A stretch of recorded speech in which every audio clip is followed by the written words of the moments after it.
Neviđena drama u Eliti 8. Milena Kačavenda hitno je izvedena iz realitija, i to pod pratnjom policije. Ovo niko nije očekivao. Učesnici su zanemeli, produkcija u šoku, a fanovi se pitaju šta se dešava. Sve se dogodilo munjevito. Oko 12 sati iza ponoći, u prostorijama Bele kuće zavladala je potpuna tišina, kada su se pojavili pripadnici obezbeđenja zajedno sa policijskim službenicima. Njihova meta?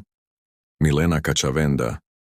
Njeni cimeri u neverici su posmatrali kako je vode na polje, a ona, hladnokrvna, ozbiljna i sa pogledom punim misterije. Šta se zaista dogodilo?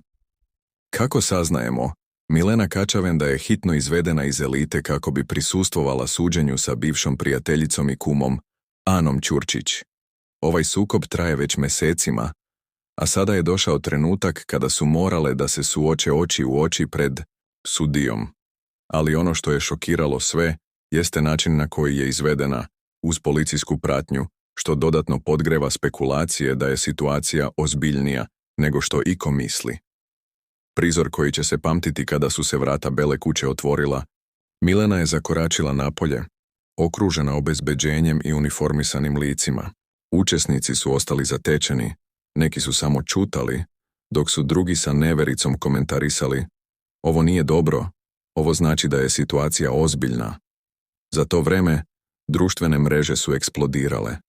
Fanovi su počeli da spekulišu da li je Kačavendi pretila neka kazna, da li je prekršila neko pravilo, ili je jednostavno reč o obaveznom pravnom postupku. Ono što je sigurno, ovakav izlazak iz realitija nikada nije viđen. Suočavanje sa Anom Ćurčić. Milena i Ana su već dugo u sukobu, a sve je kulminiralo kada je Ćurčićeva podnela tužbu protiv Kačavende.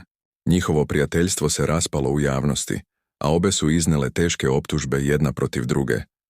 Ana je ranije izjavila da će povući tužbu samo ako joj se Milena javno izvini, ali Kačavenda nije neko ko se lako povija pod pritiscima.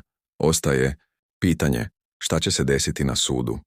Da li će Milena nakon suđenja moći da se vrati u Elitu? Da li će doći do novih sukoba i šokantnih preokreta? Pratite nas za sve najnovije informacije.